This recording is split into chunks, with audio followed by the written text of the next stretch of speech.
When an artist shares some of their unreleased music on a live stream, it is considered a leak. The artist is taking a chance to create, engage demand, and build anticipation for a potential official release one day. Now, taking the copyright owner's work and putting it out online is still considered illegal and should not be done whatsoever. I just feel like artists have found a way to combat this type of situation in a way that turns it into a moment of triumph rather than an unfortunate event. I think all you can do is flip it and be like, all right, this happened, this sucks, how can I use this to my advantage?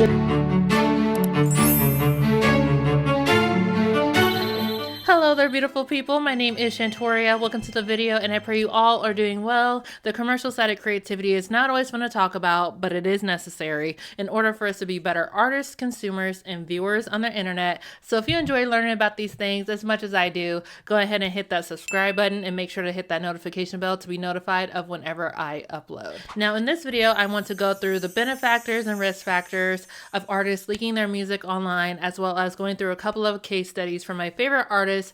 What exactly is leaking music specifically? Now, leaking music, the phrase, is defined as the unauthorized release of songs, albums, or demos onto the internet before their scheduled release date. Though any and every artist can have their music leaked, there are specific scenarios where the chances of this happening are higher, and that is if the artist is a hip-hop artist, the artist is deceased, or they have not released any music in a long time. Now, I won't be going over the more nefarious side of it of people stealing other people's copyrighted material and putting it out online. I specifically want to focus on the marketing aspect of it and how artists have been able to use leaking music as a way to promote their music and their careers and other events that they have going on. Before we get into the risk of artists leaking their music online, let's go through the benefits first. Now, the first benefit I have listed here is test marketing singles. Now, there is a reason why I say singles and not albums, because the artist is basically shooting themselves in the foot if they put their album out there. Once it's free, people will not want to pay for it, okay? There's a reason why it's singles. It gives people a taste of what is potentially to come or what the album could sound like and the world that the artist is building. Now, test marketing specifically is defined as an opportunity for marketers to test a limited release of a campaign, product, or service to gauge audiences' perception of it before an official release. Now, the ways that artists are able to market test is through creating videos highlighting the song snippet, sharing studio sessions of recording vocals or lyrics, going live to play a sample and getting real-time feedback, and lastly, going onto podcasts and sharing voice memos. Now, fans being able to hear these music leaks and these samples of what the artist is capable of creating allows for them to hear the artist's potential. Though the artist may not like that their music is out there on YouTube for people to consume freely, fans are able to voice if the song is something that they would be willing to stream as an official release. Many artists go on live streams or post clips of unreleased music as a tactic to boost fan excitement for future releases. And I think it's also good for artists to do this because I think it's interesting to see which songs artists pick that they think fans would also gravitate more towards. And if it is successful, it allows for them to see this next benefit, which is for them to be in tune with their audience. No, we really better. We're gonna get in trouble. Are we? No. Y'all want to hear it, right? Some of the new stuff before the world hears it. I can't even read none of this. We are ready. It says, play it. Yes. Okay. It's not easy to gauge which song would do well with their target audience. Record labels make decisions for their artists based off of past metrics and successes. However, what single or album may be a hit is not as predictable as it may seem. What the artist may deem as a hit will not always be supported by their team or the record company.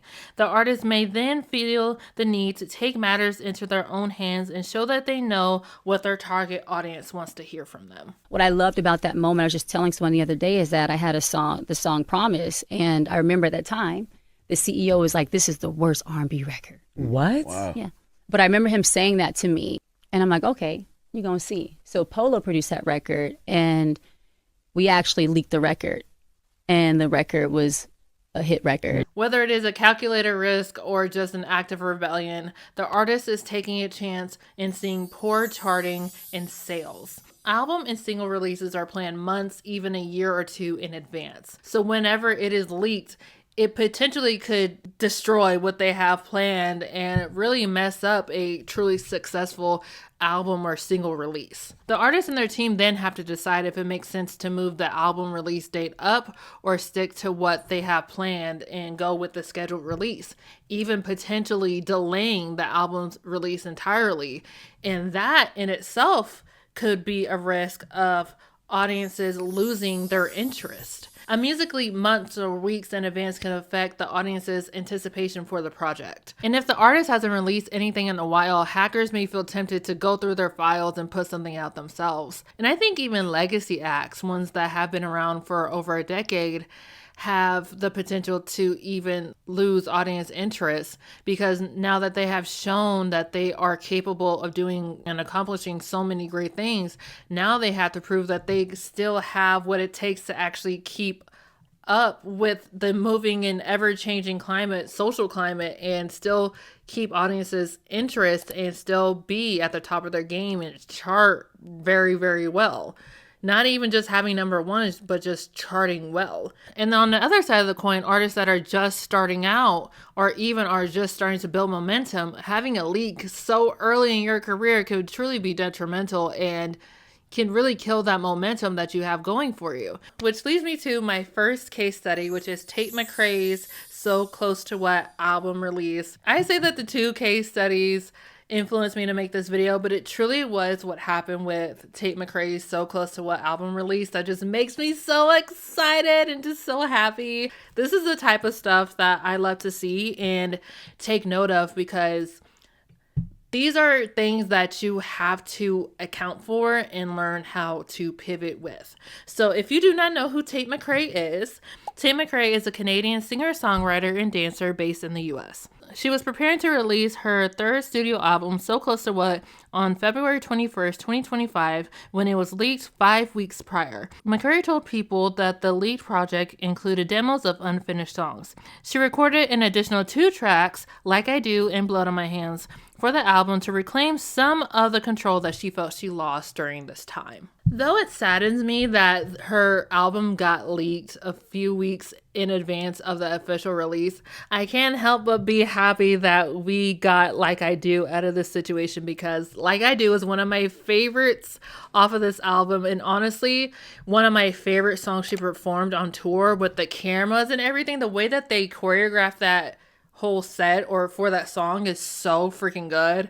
But the masterful plan that she and her team came up with is what I like to call the Leak This campaign. On February 12, 2025, McRae posted a photo carousel on her Instagram page with the first image revealing the album tracklist. However, it was not the track list that got the audience's attention.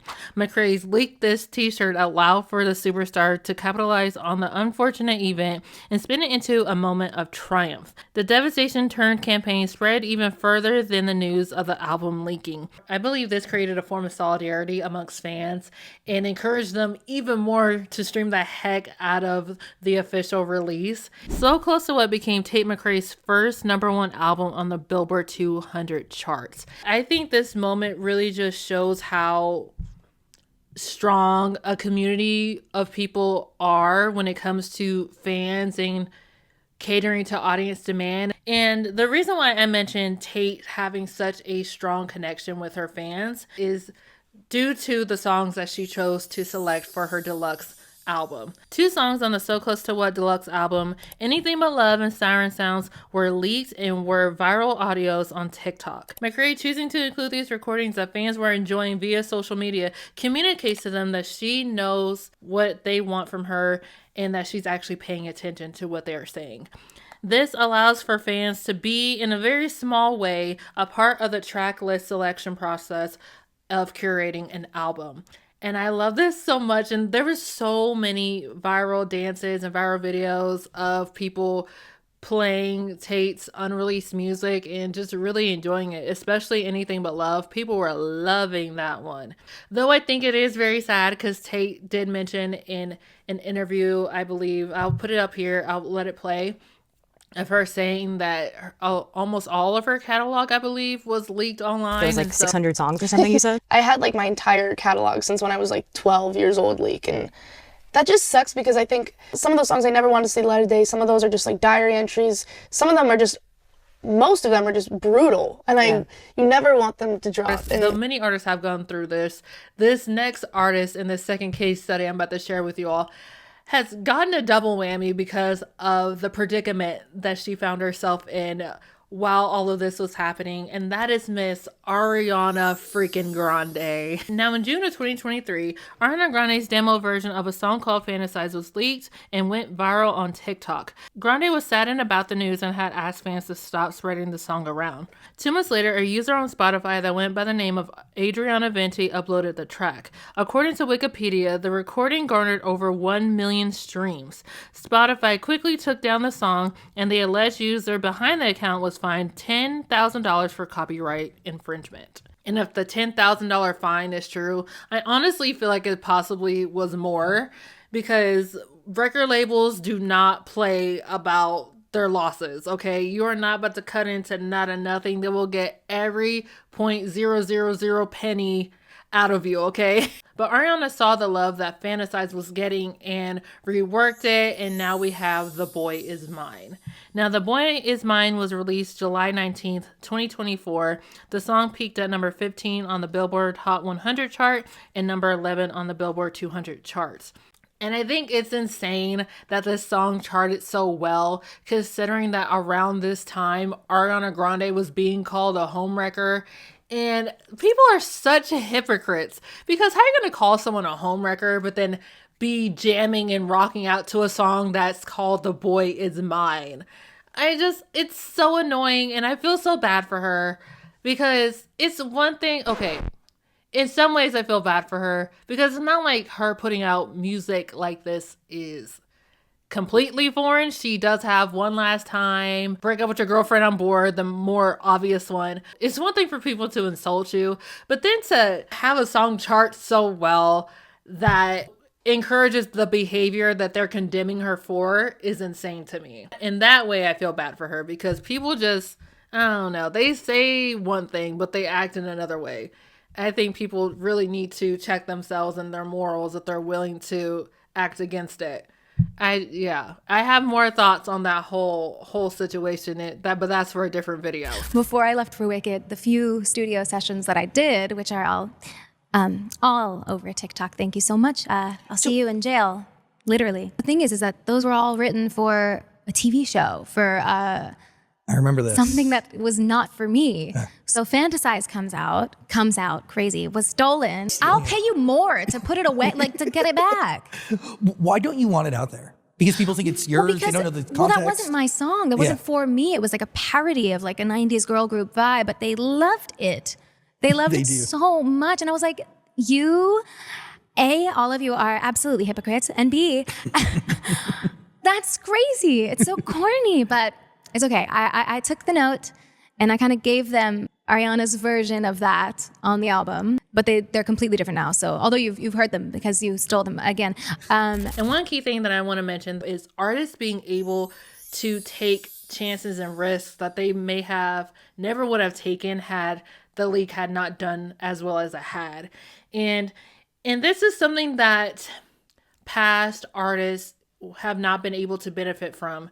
And it is because they just had to put stuff out and hope that it worked and hope that people really loved it. And if anything, I think forecasting really had to be on the nose back then, because if the song did not do well, that's it, they didn't have the time to, maybe they had more time then than now to take more risks than today. Artistically, you could say that it was freer back then. Music is being more and more understood as not just an artistic form, but as a business, and a business in more ways than we could ever thought it could muster up to. And really, even then, artists have been able to capitalize not just off of their music, but also their artist persona. And what really has extended their life and legacy of their music is the story behind the music. Not just the music itself, but the story behind it. I love to tour. It's a real topsy-turvy thing of, being able to manage the artistic side while also being able to acknowledge that it is a business and knowing how to market your work. And for those artists that struggle with the side of it, think of marketing as the creative side of the business world and as an extension of your creative process, and being able to communicate your story more effectively in a way that actually draws people in. Embrace all aspects of the creative process, okay? Do not limit yourself just because one thing may seem out of your wheelhouse. And if it is outside of your wheelhouse, make sure that you have someone on your team that genuinely understands the direction that you're going to go in and will fight tooth and nail for you and just brings your vision to life, because artists are not just doing it by themselves. They have a huge machine behind them. So I pray you all have a blessed rest of your day. Have an awesome rest of your week.